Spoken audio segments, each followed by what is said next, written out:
अस्सलामुअलैकुम friends.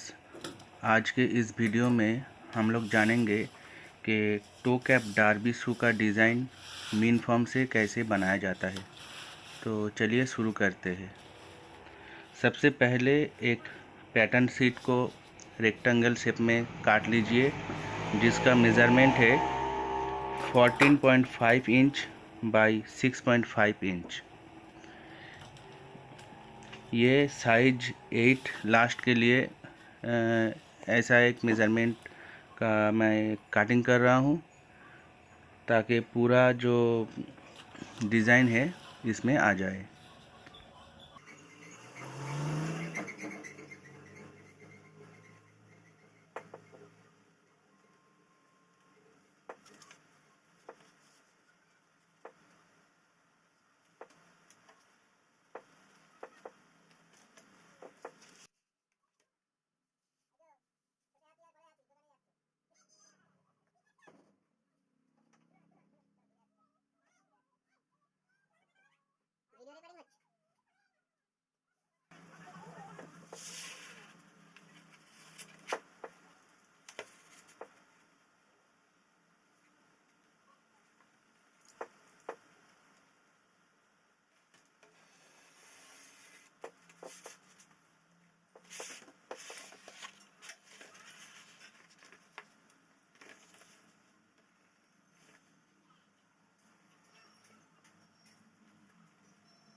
Rectangular sheet को cutting करने के बाद अभी पेपर के नीचे में एक बेस लाइन ड्रॉ किया जा रहा है।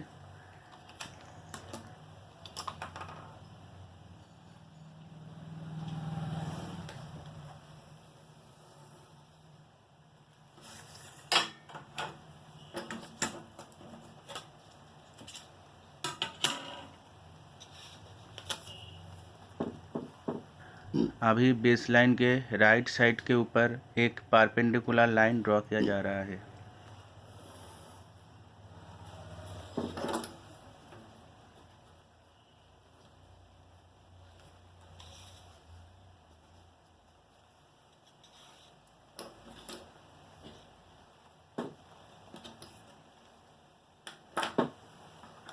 अभी परपेंडिकुलर लाइन के ऊपर ए पॉइंट से 2 सेंटीमीटर हील हाइट मार्किंग किया जा रहा है।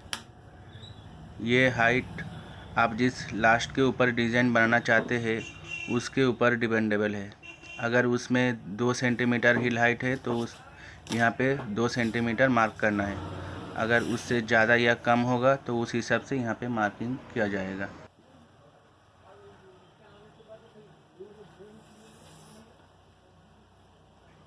लास्ट के स्टैंडर्ड लेंथ को मेज़रिंग टेप से अभी यहाँ पे नापा जा रहा है।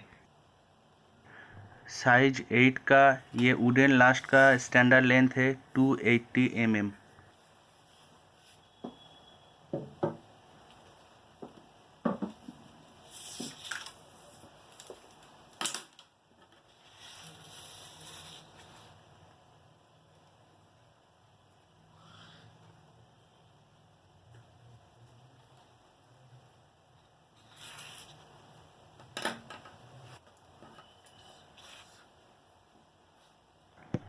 अभी पिच लाइन मेज़र के लिए एसबी पॉइंट को निकाला जा रहा है, जो है 2/3 ऑफ एसएल।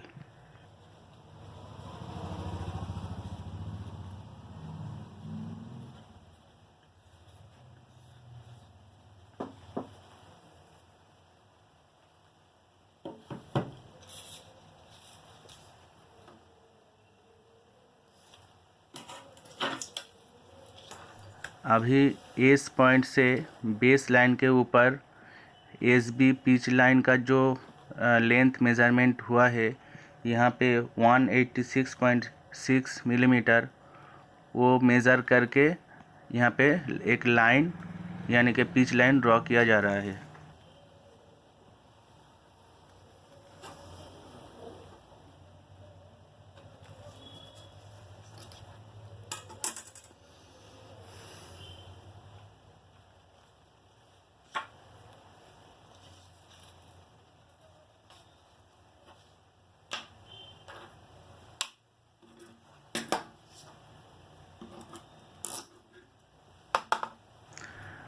अभी बेस के पिच लाइन के ऊपर मीन फॉर्म ऑफ लास्ट को इस तरह से बिठाना है कि एस पॉइंट में मीन फॉर्म का सीट और बेस लाइन में मीन फॉर्म का जो इनसाइड लाइन का स्लॉट काटिंग किया है उसको अच्छे से मैचिंग करके बिठा के अब मीन फॉर्म का पूरा आउटलाइन का स्केच कर लेना है।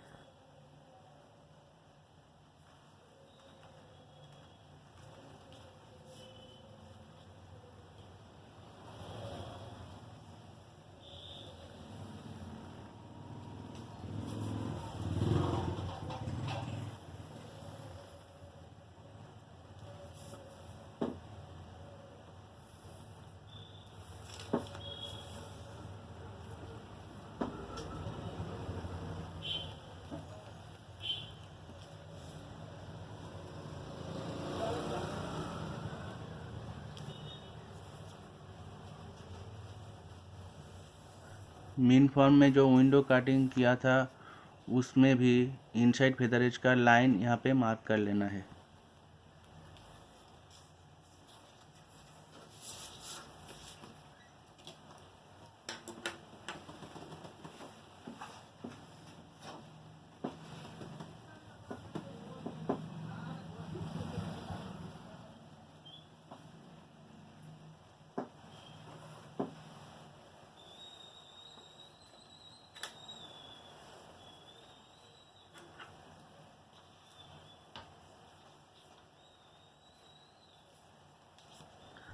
अभी डायगोनल स्केल के मदद से पिच लाइन के ऊपर बी पॉइंट से एस बी भी एक एंगल यहाँ पे ड्रॉ करना है जो है 106 डिग्री।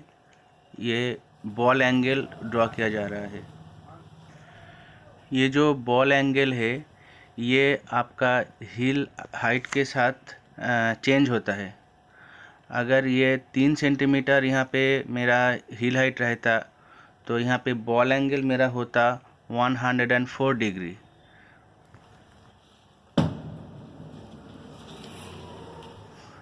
बॉल एंगल लेने के बाद अभी सेम वे में पिच लाइन के ऊपर एस पॉइंट से बी एस आई डैश एक एंगल लेना है, जिसको कहते हैं हील एंगल, जो है 42 degree for 2 centimetre heel height. और अगर यहाँ पे 3 सेंटीमीटर हील हाइट रहता तो आपका हील एंगल होता 43 डिग्री।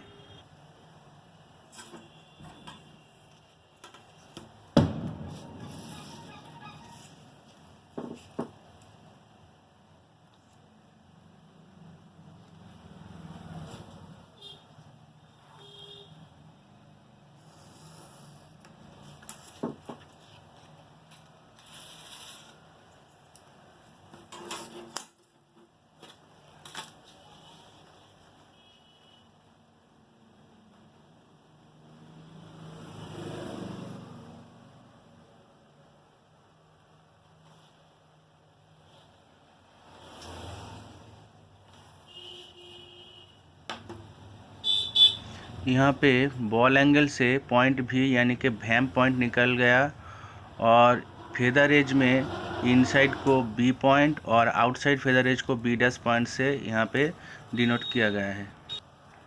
अभी एक स्केल के मदद से टॉप ऑफ टो और भी पॉइंट को मिला के एक स्ट्रेट लाइन ड्रॉ कर लेना है जो दोनों ही तरफ थोड़ा एक्सटेंड रहेगा।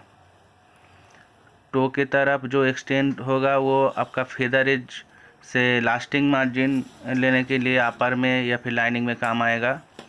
और आपका बैक साइड में जो एक्सटेंड किया गया है वहाँ पे आपका टांग, जो डार्बी शू का टांग होता है, उसको ड्रॉ करने के लिए काम में आएगा। अभी पॉइंट भी और मीन फॉर्म का हायर इंस्टेप रीजन को मिला के स्केल से और एक लाइन ड्रॉ किया गया है जो आपका हील एंगल को इंटरसेक्ट करता है, और ये इंटरसेक्ट पॉइंट का नाम है आई डैश। अभी आई डैश पॉइंट से पॉइंट भी की तरफ 2 सेंटीमीटर नीचे एक पॉइंट मार्क किया जा रहा है। इसका नाम है आई पॉइंट, यानी कि इंस्टेप पॉइंट।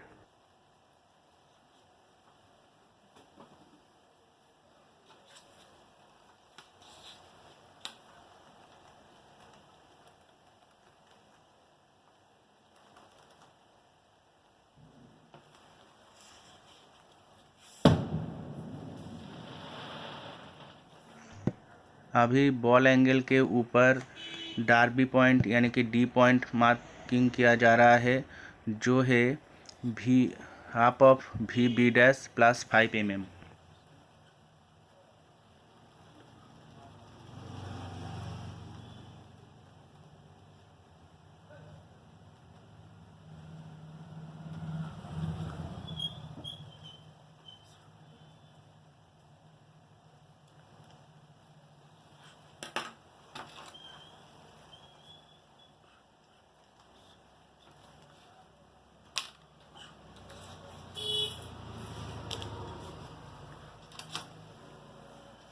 अभी मीन फॉर्म के बैक साइड में बैक कर्व के ऊपर काउंटर पॉइंट यानी कि सी पॉइंट मार्किंग किया जा रहा है, जो है साइज 8 के लिए 59.5 mm स्ट्रेट मेज़र करना है एस पॉइंट से बैक कर्व के ऊपर।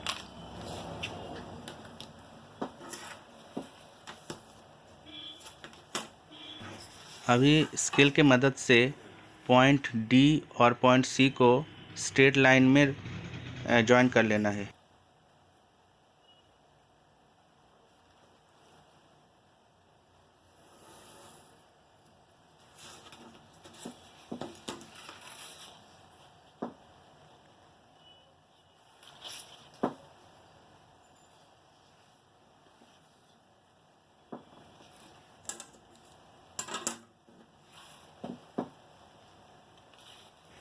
अभी पॉइंट आई से एक परपेंडिकुलर ड्रॉ करना है जो डीसी लाइन तक आएगा।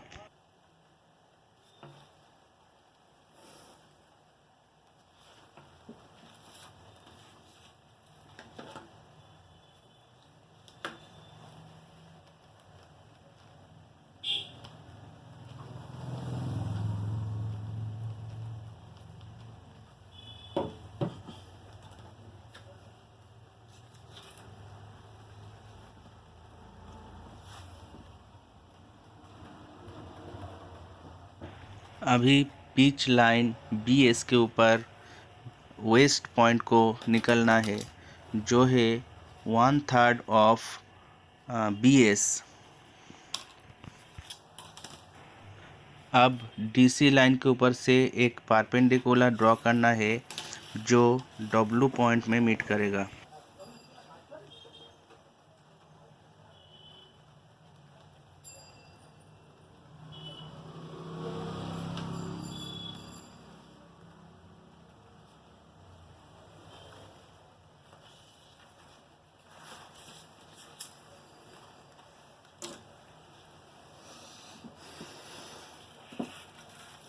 अभी मेन फॉर्म के फ्रंट साइड में मेन फॉर्म और फ्रंट सेंटर लाइन में जो गैप है उसको फ्री हैंड स्केच करके इस तरह से फिल अप कर देना है।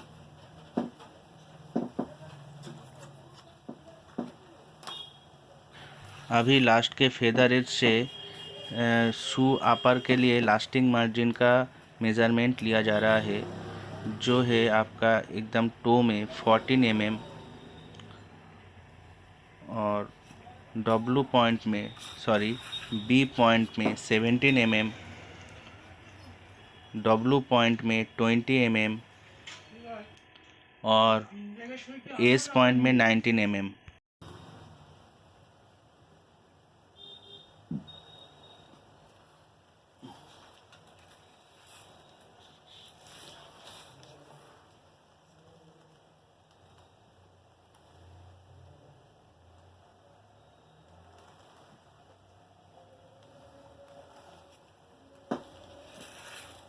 यहाँ पे टो और बॉल रीजन में जो गैप है उसको 3 हिस्सों में बांट के 1 mm शॉर्ट करके यहाँ पे मेज़र किया जा रहा है।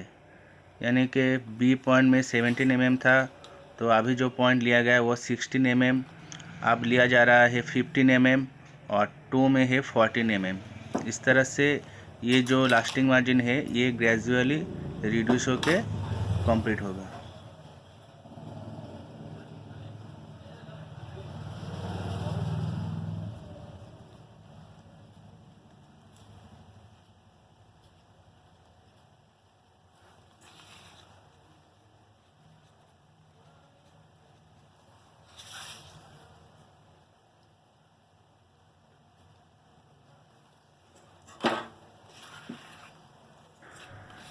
बॉल पॉइंट से सीट पॉइंट तक ये जो हिस्सा है ये ऑलमोस्ट स्ट्रेट है, इसलिए यहाँ पे स्केल से ये पूरा जो लास्टिंग मार्जिन है इसको ड्रॉ कर लिया जा रहा है। बाकी बॉल पॉइंट से 2 पॉइंट तक जो हिस्सा है वो कर्वेचर वाला हिस्सा है, तो वहाँ पे जो पॉइंट लिया गया है पहले से, तो उन पॉइंट को रेफरेंस बना के कार्व को कंप्लीट किया जा रहा है।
यहाँ पे जो कार्व ड्रॉ किया जा रहा है ये लास्ट का आउटसाइड फेदर एज के अकॉर्डिंग किया जा रहा है।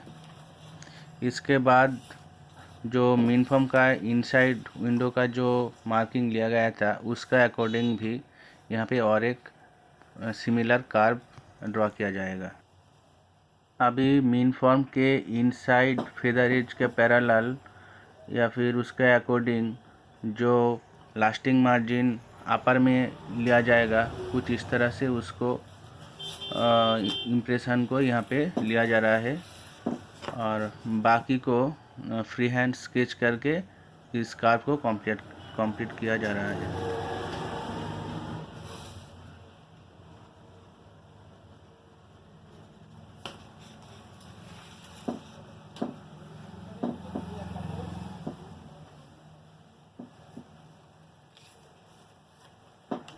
आई पॉइंट से जो परपेंडिकुलर ड्रॉ किया गया था उस परपेंडिकुलर के ऊपर आई पॉइंट से 3 mm डाउन करके एक पॉइंट यहाँ पे मार्क किया जा रहा है और इस पॉइंट को भी पॉइंट से मिला के स्ट्रेट लाइन में एक लाइन यहाँ पे ड्रॉ किया जा रहा है।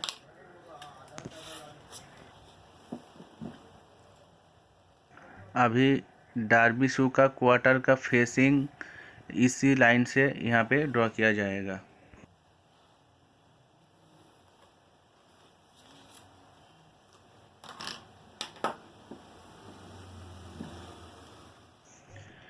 डार्बी शू का बैक कर्व ड्रॉ करने के लिए सी पॉइंट से 2 मिलीमीटर अंदर और एस पॉइंट से 2 मिलीमीटर बाहर का 2 पॉइंट मार्क किया जा रहा है। अभी ये 2 पॉइंट और नीचे में जो 19 mm का लास्टिंग अलाउंस दिया था, ये तीनों पॉइंट मिला के एक बैक कर्व ड्रॉ किया जा रहा है।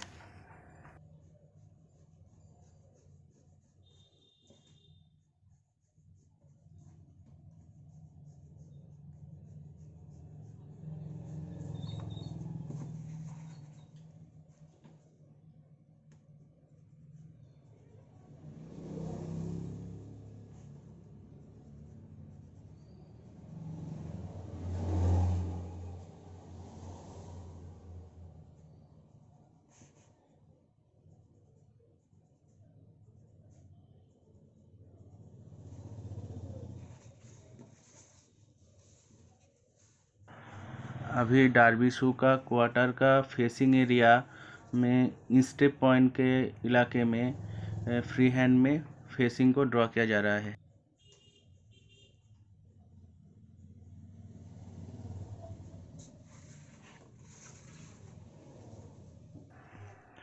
अब क्वार्टर का टॉप लाइन यहाँ पे ड्रॉ किया जा रहा है।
अभी डी पॉइंट और डब्लू पॉइंट रीजन में डार्बी कार्व को यहाँ पे ड्रॉ किया जा रहा है।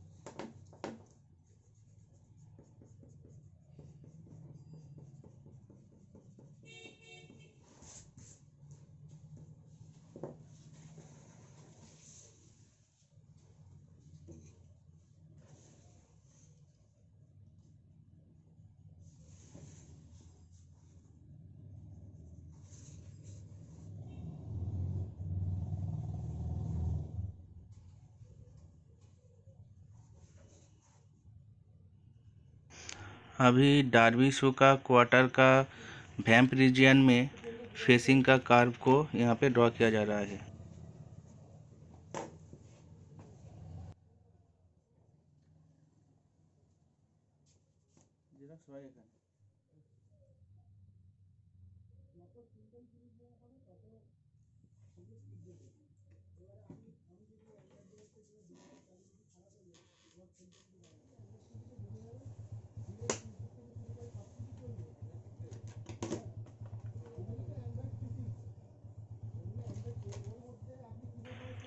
वी बी डैश लाइन से डी पॉइंट से थोड़ा ऊपर 1.5 सेंटीमीटर दूर एक पॉइंट यहाँ पे मार्क किया जा रहा है।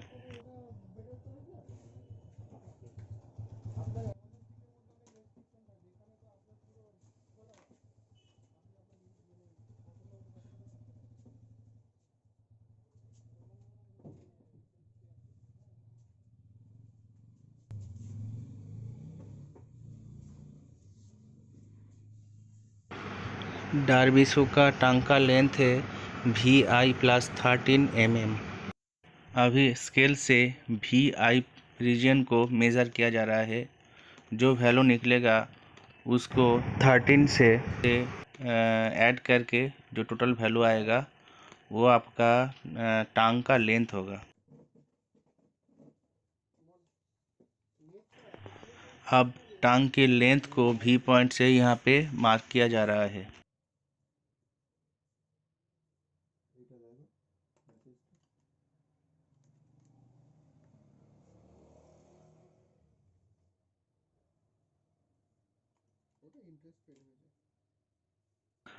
अभी टांग लाइन से एक परपेंडिकुलर ड्रॉ किया जा रहा है जो 3 सेंटीमीटर डाउन होगा।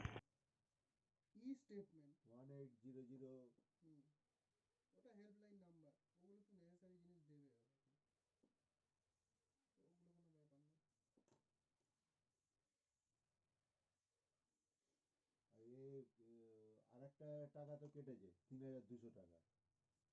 ওটা কি জন্য কাটলো? ওটা এ মাসের এবছরটা কেটে যাবে। হ্যাঁ। ওটা তার পরের বছরে আবার আসবে। ওই মানে করতে, যোগাযোগ করতে দেরি করা হলো, ওটা কেটে পরের গেছে। বছরে আসবে, তারপর রিফান্ড পেয়ে যাবে আর একটা যখন বলবে। মেসেজ এসছে। अभी डिवाइडर में 8 mm मेज़र किया जा रहा है।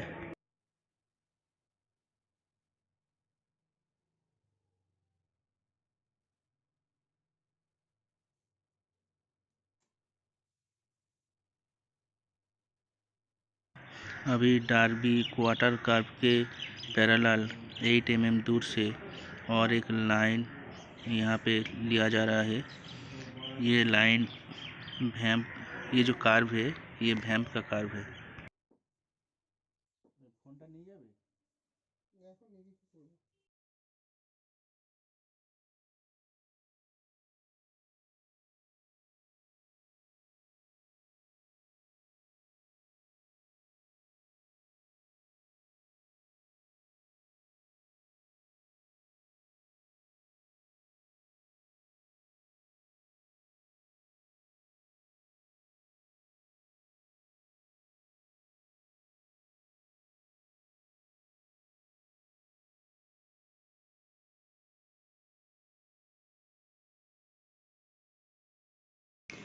भैम्प का कर्व ऊपर में आके 1.5 सेंटीमीटर अंदर से घूम के टांग के कर्व के साथ जॉइन हो रहा है।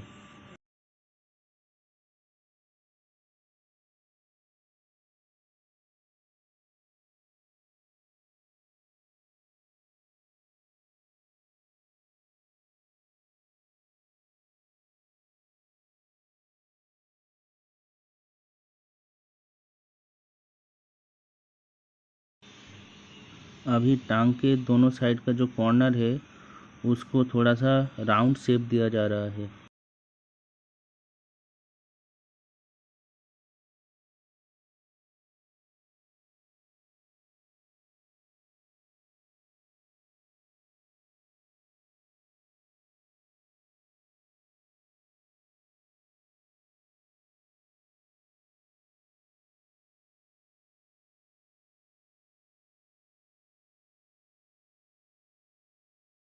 सामने নিয়েই করবে এখন। अभी भैम्प से टांग को सेपरेट करने के लिए यहाँ पे एक भैम्प का कार्व किया जा रहा है जो टांग से भैम्प को सेपरेट कर देगा।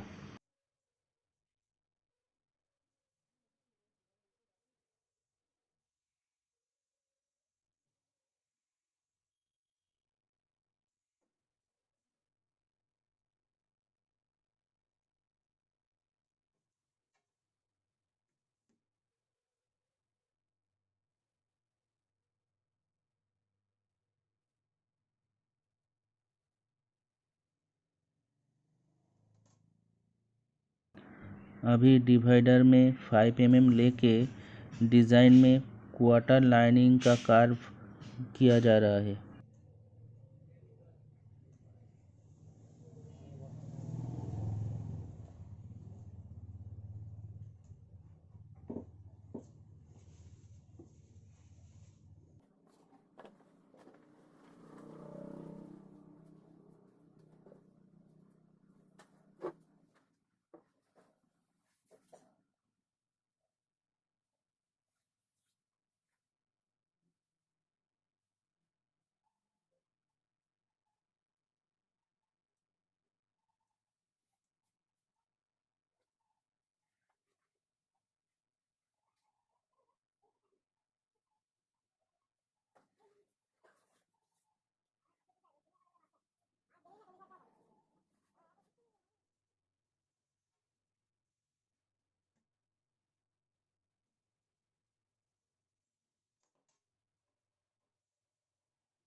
अभी डिवाइडर में 8 mm लेके लास्टिंग एरिया में लाइनिंग का लास्टिंग अलाउंस लिया जा रहा है, जो अपर का लास्टिंग अलाउंस से 8 mm शॉर्ट होता है।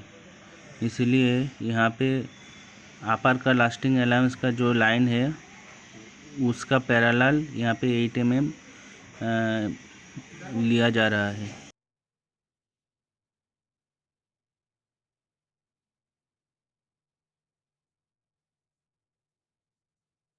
Similarly, inside vamp lining का लास्टिंग अलाउंस इनसाइड वैम्प अपर का लास्टिंग अलाउंस से 8 mm पैरेलल लाइन लेके यहाँ पे कंप्लीट किया जा रहा है।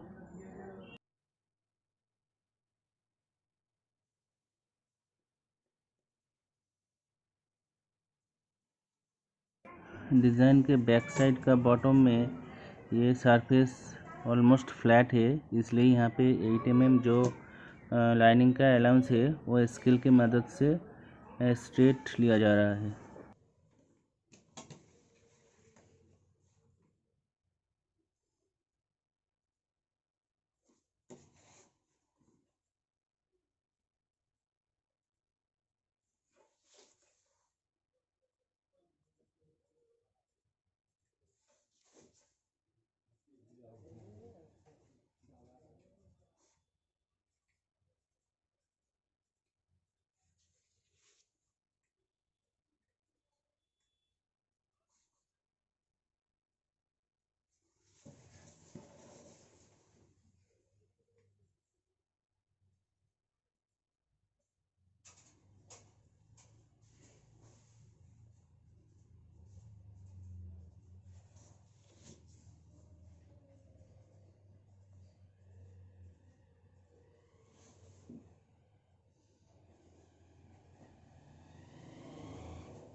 यहाँ वैम्प कर्व और टांग के बीच में जो राउंड वाला शेप है उसका एक मिड पॉइंट लिया जा रहा है।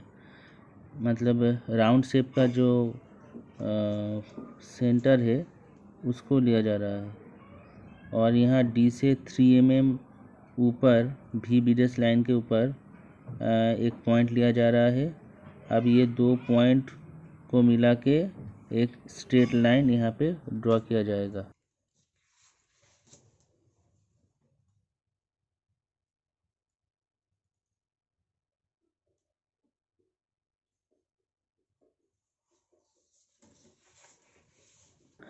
अभी इस लाइन के बीचों बीच में से एक लाइन ड्रॉ किया जा रहा है परपेंडिकुलर तरीके से, जो बाद में कार्व होके क्वार्टर लाइनिंग कार्व के साथ मैच हो रहा है।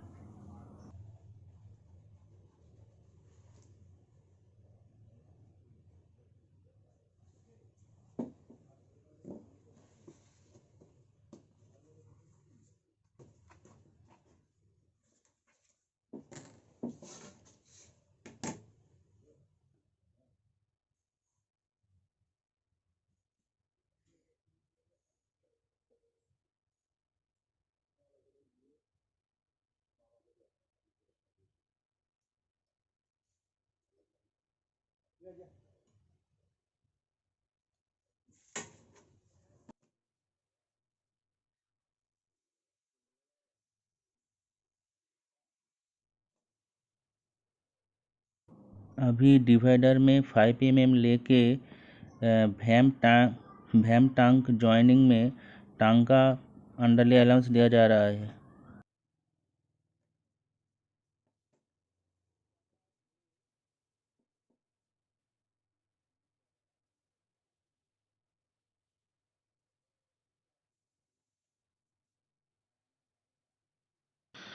टांग जॉइनिंग का साइड का जो शेप है वो थोड़ा सा टेपर शेप में यहाँ पे किया जा रहा है।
अभी डिवाइडर में 3 mm लेके वैम्प लाइनिंग का जो हिस्सा टांग में जॉइन होता है वहाँ का कर्व ड्रॉ किया जा रहा है।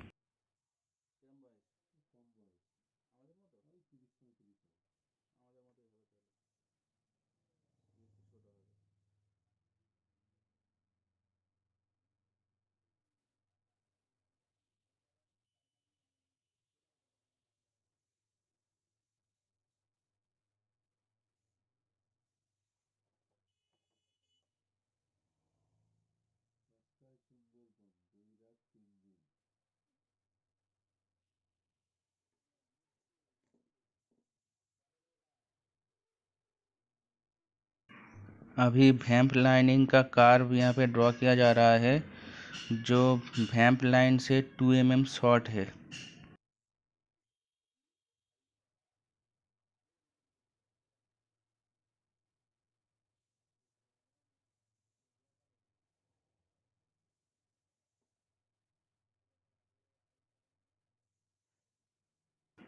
वैम्प लाइनिंग का कर्व ऊपर में टांग के हिस्से में आके 3 mm वाला जो कर्व पहले लिया था वहाँ पे जॉइन कर रहा है।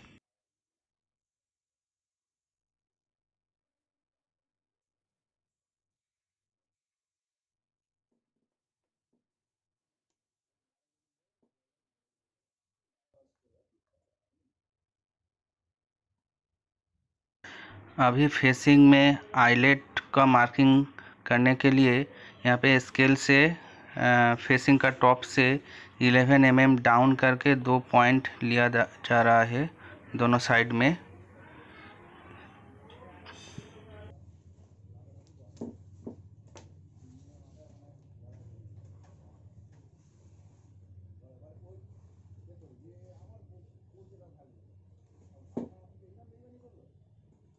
अभी दोनों साइड का पॉइंट को स्केल से मिला के एक क्रीजिंग लाइन यहाँ पे लिया जा रहा है।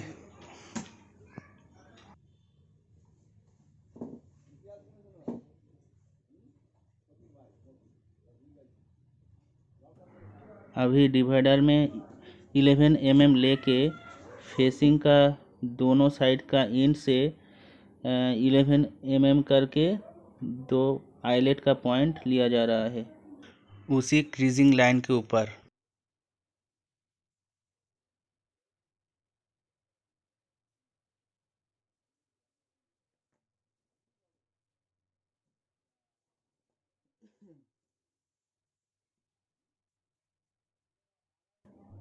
अभी दोनों आइलेट पॉइंट का बीच का जो गैप है वो स्केल से मेज़र किया जा रहा है। जितना उसका गैप होगा उसको डिवाइडेड बाई 3 करना पड़ेगा, तभी यहाँ पे टोटल 4 आइलेट लगेगा।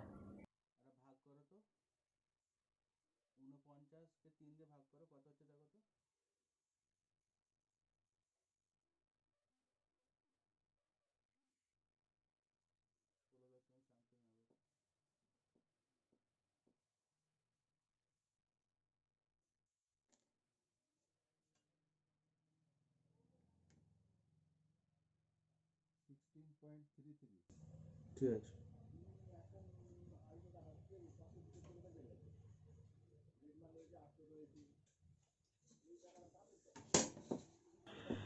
अभी गैप का जो टोटल डिस्टेंस है उसको डिवाइडेड बाई 3 करके जो वैल्यू आया है डिवाइडर में वो लेके आइलेट का क्रीजिंग लाइन जो है वहाँ पे लिया जा रहा है।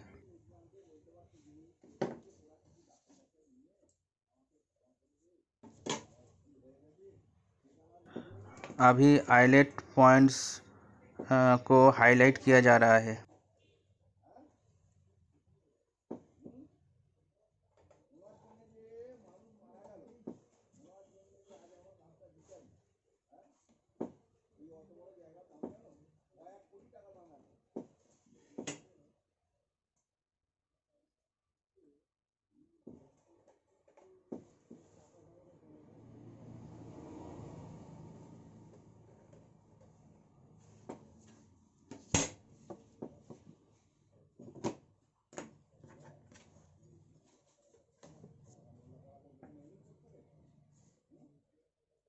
अभी फेसिंग टॉप के कॉर्नर से 3 सेंटीमीटर तक डाउन करके एक पॉइंट लिया जा रहा है फेसिंग में डेकोरेशन स्टिच करने के लिए, और नीचे डी पॉइंट से 2.5 सेंटीमीटर का एक पॉइंट यहाँ पे डार्बी कर्व के ऊपर लिया जा रहा है।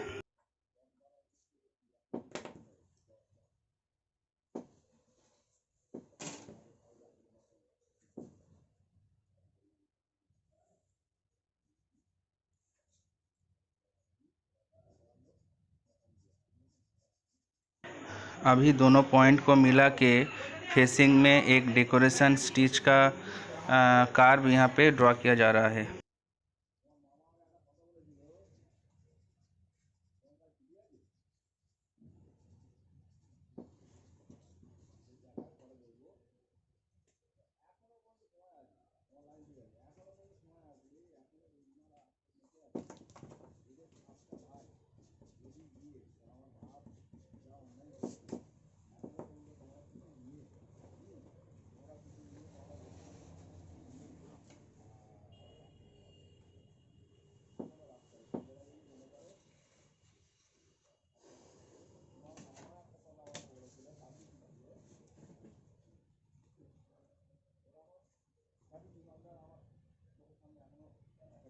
अभी बैक साइड में काउंटर स्टिफनर ड्रॉ करने के लिए सी पॉइंट से 8 mm डाउन और डब्ल्यू पॉइंट से 2 सेंटीमीटर अंदर का 2 पॉइंट लिया जा रहा है।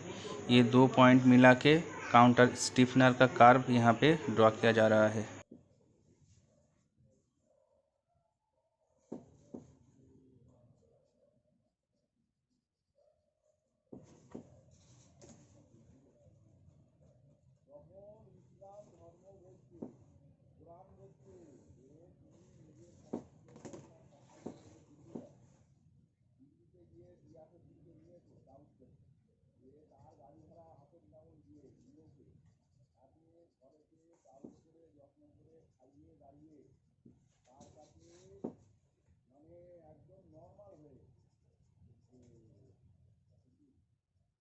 काउंटर स्टिफनर का जो लास्टिंग अलाउंस होता है वो अपर मटेरियल से 9 mm शॉर्ट होता है।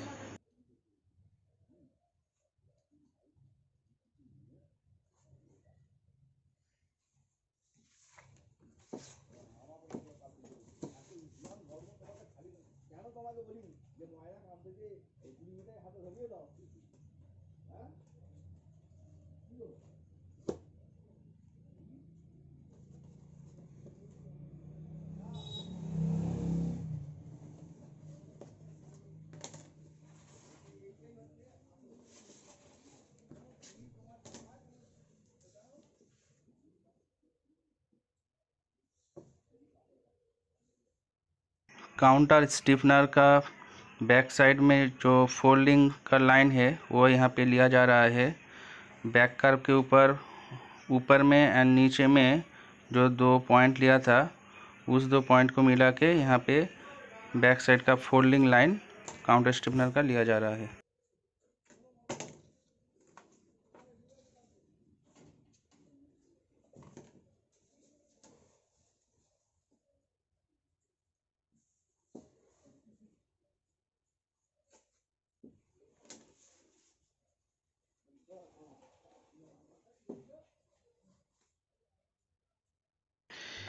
यहाँ पे टो कैप कार्व के लिए वी डैश पॉइंट लिया जा रहा है।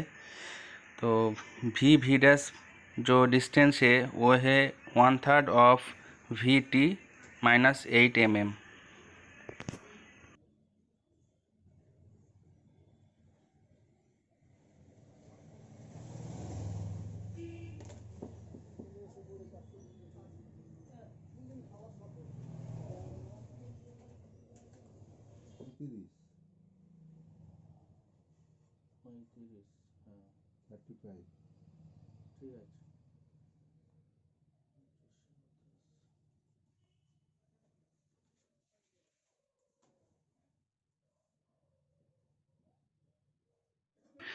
अभी वी डैश पॉइंट को VT लाइन के ऊपर मार्क किया जा रहा है जहाँ से टो कैप का कार्व ड्रॉ होगा।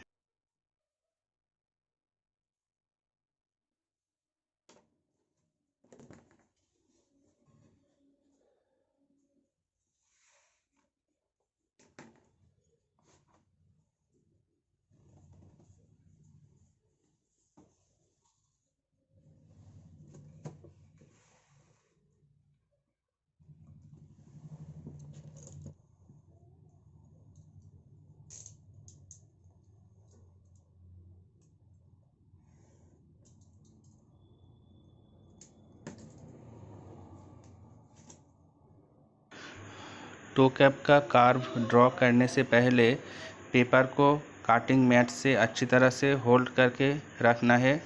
इसके लिए पेपर का दोनों साइड में मास्किंग टेप से बोर्ड से पेपर को अच्छे से चिपका देना है ताकि कर्व ड्रॉ करने के समय पैटर्न पेपर और काटिंग मैट दोनों इंटैक्ट रहे।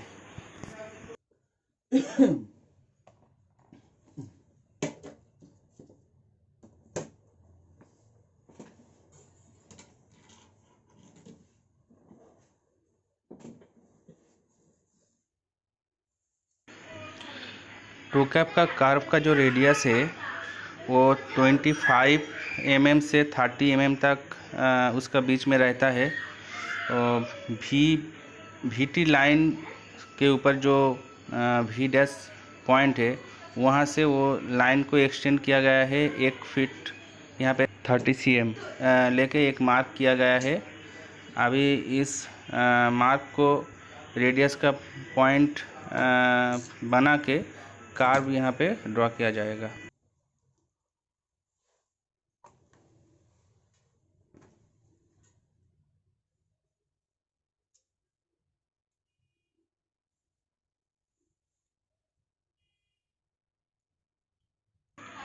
यहाँ पे कर्व बनाने के लिए पेंसिल को एक थ्रेड लेके अच्छे से टाइट करके होल्ड करना है और पेंसिल को V डैश पॉइंट में रख के थ्रेड का पॉइंट उस रेडियस पॉइंट में रख के पेंसिल को घुमाया जाता है।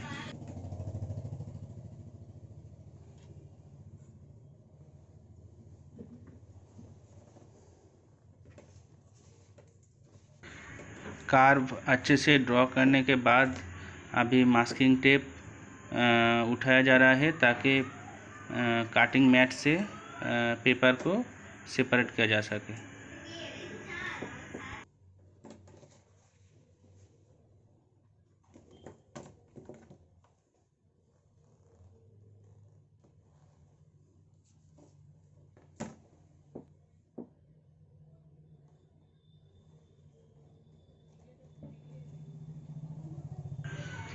अभी डिवाइडर में 8 mm लिया जा रहा है जिससे पिस्ट वैम का जो अंडरले अलाउंस है वो टो कैप का कर्व का पैरेलल यहाँ पे ड्रॉ किया जाएगा।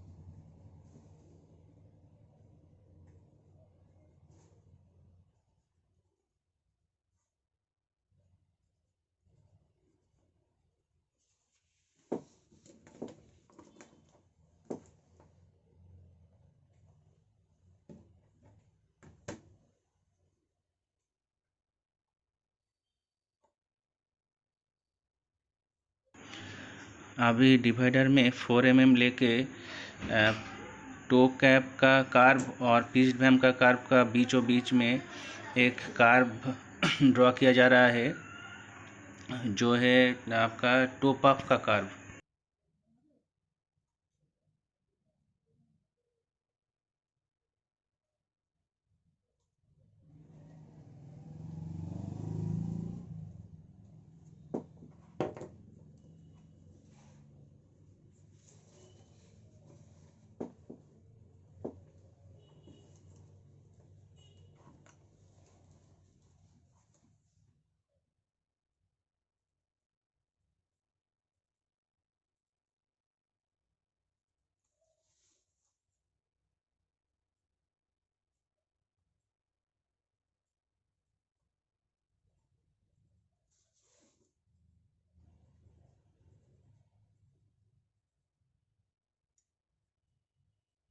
यहाँ पे टो पफ का लास्टिंग अलाउंस लिया जा रहा है जो है अपर मटेरियल से 9 mm शॉर्ट होता है ये।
अभी ग्रीन कलर का पेंसिल लेके यहाँ पे वैम्प कंपोनेंट को हाईलाइट किया जा रहा है।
अभी रेड कलर का पेंसिल लेके डार्विशू का टांग को यहाँ पे हाईलाइट किया जा रहा है।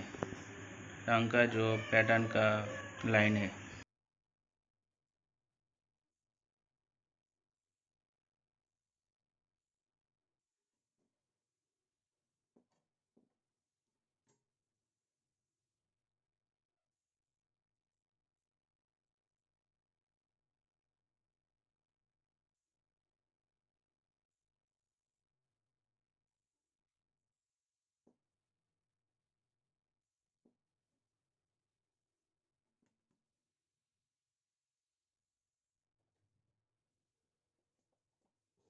তাহলে সোমবার দিনে মনে করে ডেবিট কার্ডটা নিয়ে যাবে। হুম। আর আমাকে ওই তোমার আইডি পাসওয়ার্ডটা নিয়ে যেতে হবে আবার। আইডি আমি ক্রিয়েট করেছিলাম। ওই যে ছেলেটা এসেছিল, খুব 420 আছে, ওখানে এসে সাদা মাটা হয়ে মিশবে, যেন মনে হবে একদম ভাজা মাছ উল্টে খেতে জানে না। ও এর আগে না আমার কাছ থেকে একটা কিবোর্ড, একটা মাউস আর একটা ইউএসবি স্পিকার নিয়ে গেল, কাকে দেবে বলে। এমনি আমি ভেবেছিলাম সৎ ছেলে।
यहाँ पे पर्पल कलर का पेंसिल लेके डार्विशू का क्वार्टर का जो लाइन है उसको हाईलाइट किया जा रहा है।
এটা নেই, দেখেছিস ভালো করে?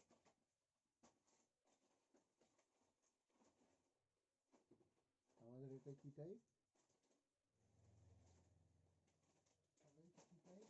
আমারও কিনতে হবে একটা ঘরে। টাইপ সি তাহলে হাফ ডজন নিয়ে নেবে 6টা। এই সাউন্ডটা খুব সুন্দর।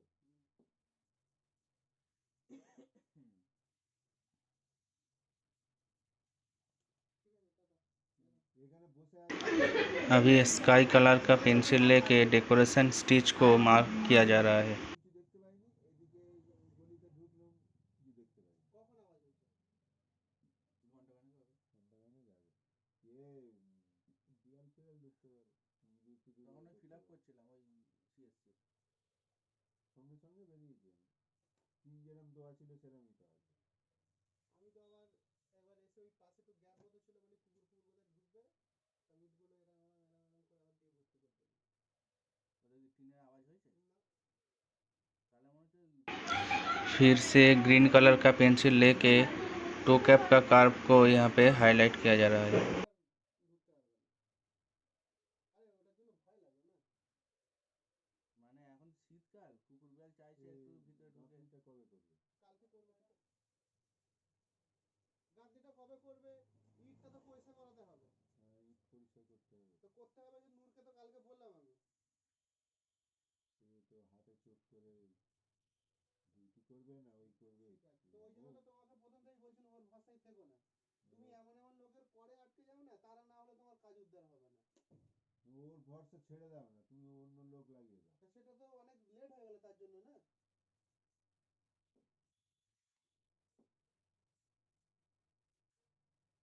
গাছটা কি সুন্দর একসাথে হয়ে যেত, আমাকে সেই গাছটা খরচ করে করতে হলো। ऑरेंज कलर का पेंसिल लेके टॉप ऑफ का जो कार्व है उसको हाईलाइट किया जा रहा है। হয়ে গেলে তো একসাথে হয়ে যেত। ওর সঙ্গে গোড়া তোলার চার্জও আছে নাকি? না না, গোড়া তোলাটা আলাদা আলাদা আলাদা তুলতে হবে। সেটা সেটা তো আর কালো, এই যে বলছে হাঁটতে চোট হয়ে গেল মানে মানে ওর ওর পেছনে আমাকে আবার খরচ করতে হবে। মানে ফালতু এই গাছটার জন্য আমার 2 থেকে 2.5 হাজার টাকার বাজেট হবে। এই গোড়াটা তুলতে গেলে যদি লেবার লাগাই মিনিমাম 2টো লেবার 2 দিন কাজ করবে। আর 400 টাকা করে রোজ হলে 4 4 1600 টাকা যাবে আমার। 1600 আর 1200 কত টাকা গেল? তাকে কবে থেকে বলে রেখেছি উনি যে কেটে নিয়ে তুই চলে যাবি, সে কেটে নিয়ে যাচ্ছে। আমার কাজ আটকে গেল, তারপরে আমাকে কাটা দিলে তবে।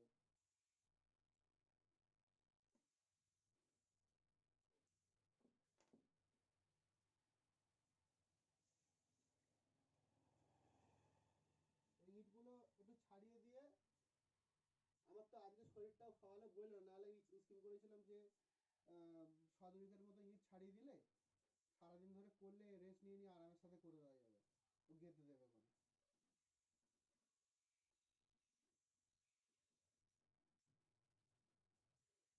কালকে দেখি কিরকম, কালকে রবিবার আছে।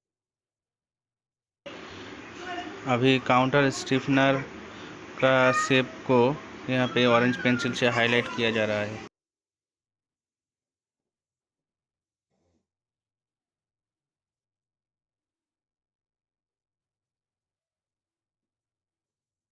কিসের এটা আওয়াজটা হচ্ছে? ওই একটা ফ্যান চলছে। বর্ষার। ও মেশিন তো তোর বন্ধ রয়েছে। হ্যাঁ মেশিন বন্ধ। মেশিন দিকে ফ্যানটা মোটা হচ্ছে। ওইরকম একটা ফ্যান লাগানো। এর কোম্পানির লোক ফোন করেছিল আজকে, ফোন করতে তো ভালো রকম কথা শুনিয়ে দিলাম। আমি তোমাদের কোম্পানির পা থেকে মাথা পর্যন্ত কোনো কিছু ঠিক নেই। এই যে এতদিন আমার ঘরে যে 8,500 টাকার মালটা ঢুকে দিয়েছে, তোমাদের কোম্পানি থেকে সেলসম্যান একদিনের জন্য আমার সাথে বেরিয়েছে, তাতে আমার এখনো পর্যন্ত 10,000 টাকার মতো মাল সেল হয়েছে। হ্যাঁ এবার তারপরে একটা দিনের জন্য তার মানে নেই যে হ্যাঁ আমাকে যেতে হবে, একদিন ডেট করলো, সেই ডেটটা মিস করলো, কি বলে না রবিবার শপিং, আমার ঘরের কাজ আছে, তুমি তো বাড়ির কাজে নেমেছো। তারপরে আমিও ঢিল হয়ে গেছে, আমার যেহেতু বাড়ির কাজ রয়েছে। হ্যাঁ, তারপরে ও একদিন ডেট দিল, সেটা পুরোপুরি ফাইনাল হয়নি, কিন্তু আমাকে দুপুরের দিকে ফোন করে বললো আমি তো এসেছিলাম, তুমি তো কিছু জানালে না। তা আমার কাছে কথা হচ্ছে, আমার জন্য যদি কেউ আসে মার্কেটে নিয়ে বেরোবে, সে তো সকালে বেরোনোর আগে আমাকে ফোন করবে। হুম নিশ্চয়ই হাফবেলা চলে যাওয়ার পরে ফোন করো না যে আমি এসেছিলাম তোমার জন্য। হুম হ্যাঁ, তো বলি এরম করে যদি হয় একটা কোম্পানি কিভাবে তার ভালো হতে পারে। হুম তারপরে একটা কোম্পানি ডিস্ট্রিবিউটারশিপ নিয়েছে, আমি তার মাল কলকাতা থেকে ওই 5,000 টাকার মাল গস্ত করে নিয়ে বিক্রি করছি নি। হুম সেখানে কোম্পানি তো সাপ্তাহিক একটা রিপোর্ট নেবে যে তোমার এই সপ্তাহে কি সেল হয়েছে, কোনটা কত পিস করে বিক্রি হয়েছে, সব কিচ্ছু আছে। হুম তারপরে আমি যে একটা ডিলারশিপ নিয়েছি, আমার দোকানে একটা তো কোনো সার্টিফিকেট বা একটা তো কোনো এরকম কিছু নেই। अभी लाइनिंग पैटर्न की लाइन को ब्लू कलर का पेंसिल से हाईलाइट किया जा रहा है। হ্যাঁ আমার কাছে কোনো সার্টিফিকেট। প্রুফ আছে যে আমি প্রুফ করতে পারি যে এটা ডিস্ট্রিবিউটার আমি। হুম তারপর শুনে কি বললো? শুনে বলছে হ্যাঁ আমিও তো কোম্পানিতে যাব, আমাকে এরকম করে ঝুলিয়ে রেখেছে। তারপর দেখছি ওকে ওই একই রকম ঘাপলা করে রেখেছে। বলে আমাকে তো মাঝখানে এরকম অফার দিল যে 1,20,000 টাকা দিলে ধূপের দামটা অনেকটা ডিসকাউন্ট করে দেবে। বলে এখন দেখছি ধূপই নেই, দুবার অফিসে গেছি, ফেরত এসেছি। বলে বলে দেখো খালি আমি 1,20,000 দিলাম, ওই টাকাটা ফেরত আসবে। তো ওকে যেটা বললাম, বলি প্রশান্ত দা কারোর কিছু বলার দরকার নেই, কোম্পানির প্রোডাক্টটা নিঃসন্দেহে ভালো কোয়ালিটি। হ্যাঁ, তবে নতুন মাল তোলার মাথা না মেরে যতটা আছে ওই কাটিয়ে দাও। কাটিয়ে দাও। তারপরে যদি মতিগতি ভালো বোঝে তুলে বিক্রি করবে। হুম এত টাকার মালের শুধু হেডেক নিয়ে এলাম।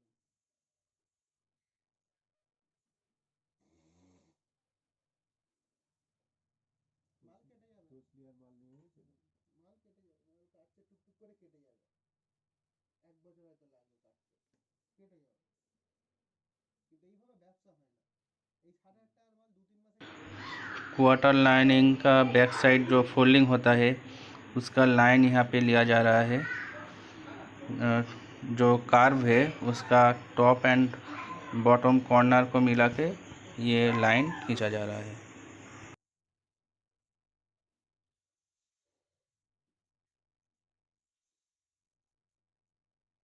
সেই জলসেট পাশে ছেলেটা ড্রাইভার নিয়ে যায়নি না? না কোথায় আসে জলসেট করে কে?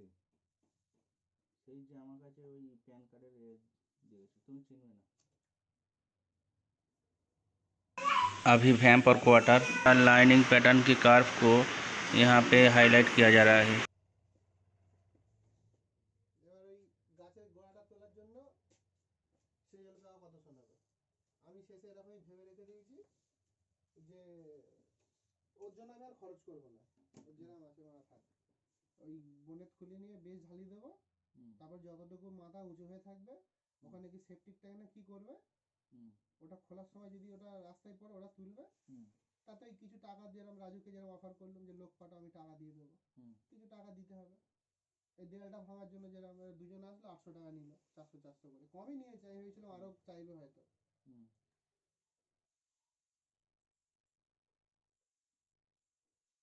এগুলো সব কন্টাকে কাজ হলে এইরকম একটা চুল ছিঁড়ে দুটো করলে সেটার জন্য ওদের মনে হবে যে আমরা কেন এই কাজটা করতে যাবো। একটা লেবারে কাজ হলে সেখানে অনেক অন্যায় আবদার থাকে, হুম যেটা এখানে না ওইখানে রাখো, এখানে না এখানে রাখো, অনেক কথা ওরা শুনবে। কিন্তু কন্টাকে কাজ হলে ওরা কোনোদিন ওই এক্সট্রা কাজ করতে যাবে না। ওরা ফাঁকি মারলেও আমার কিছু বলার নেই, আর আমি কোনো কাজ আবদার করে করাতে পারি না, একটু আধটু ঠিক আছে। अभी डार्बी स्टिच इनटैकिंग पॉइंट मार्क करने के लिए डी पॉइंट से वी बी डैश लाइन के ऊपर 11 mm दूर एक पॉइंट लिया गया है। अभी वहाँ से परपेंडिकुलर बैक साइड की तरफ 11 mm और 2 पॉइंट यहाँ पे लिया जा रहा है। 3 mm then 8 mm, total 11 mm।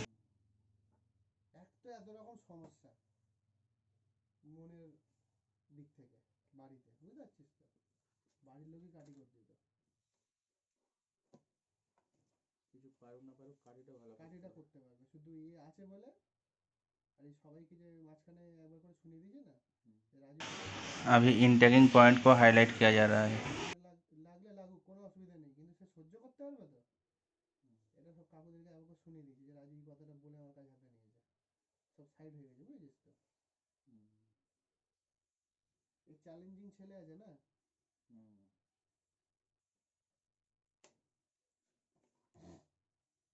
এ না থাকলে কনফার্ম আমাকে এখানে চেপে দিত। আর আমার বাড়ির লোক আমার বুকের উপর দাঁড়িয়ে জ্ঞানের কথা ছেড়ে দিত।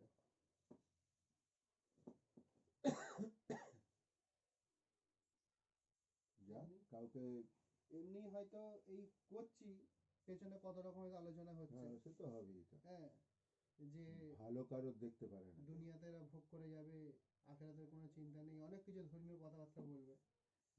অথচ নিজেরা কি করছে, নিজেরা তো দুনিয়াটা ঠিক করতে গিয়ে একজনের ঘর গার্ড হয়ে গেল, এমন বাথরুম।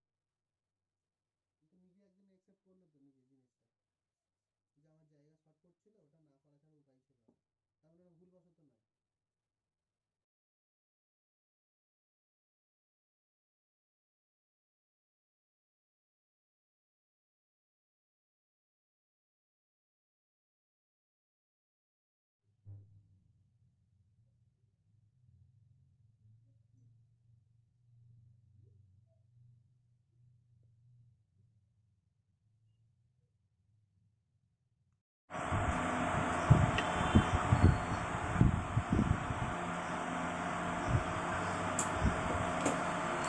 एक चीज़ का यहाँ पे डिज़ाइन करना पहले भूल गया था, वो है क्वार्टर लाइनिंग, जो जॉइनिंग होता है वो जॉइनिंग लाइन यहाँ पे डालना भूल गया था।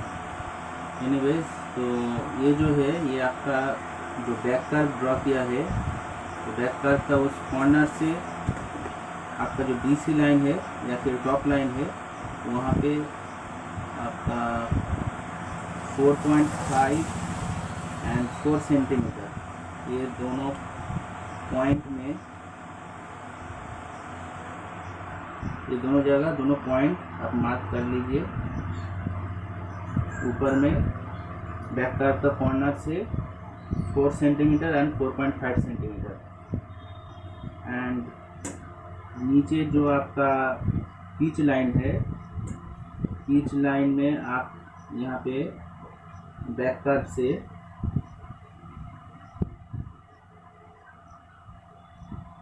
यहाँ पे मार्किंग कीजिए 6.5 सेंटीमीटर एंड 6 सेंटीमीटर।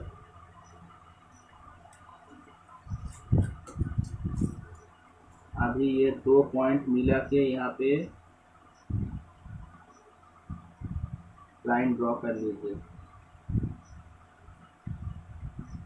ये लाइनिंग वाला लाइन है, इसलिए नीचे जो 8 mm का जो ब्लू लाइन है, स्काई ब्लू, वहाँ तक जाएगा। जितना नीचे तक आपका लाइनिंग का रंग से, उतना नीचे तक ये लाइन आएगा।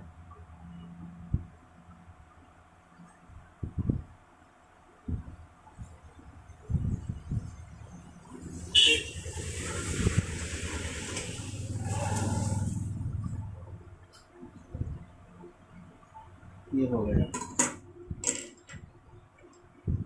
ये दोनों लाइन है। ये पीछे का लाइन जो है ये इनसाइड क्वार्टर लाइनिंग का लाइन है, और आगे का जो लाइन है ये आउटसाइड क्वार्टर का लाइनिंग पीछे में जाके यहाँ से फोल्ड होके फिर यहाँ तक आएगा। तो ये जो गैप है ये एक्चुअली दोनों लाइनिंग का जॉइनिंग का अंडरले अलाउंस का गैप है, इसका गैप है 5 mm।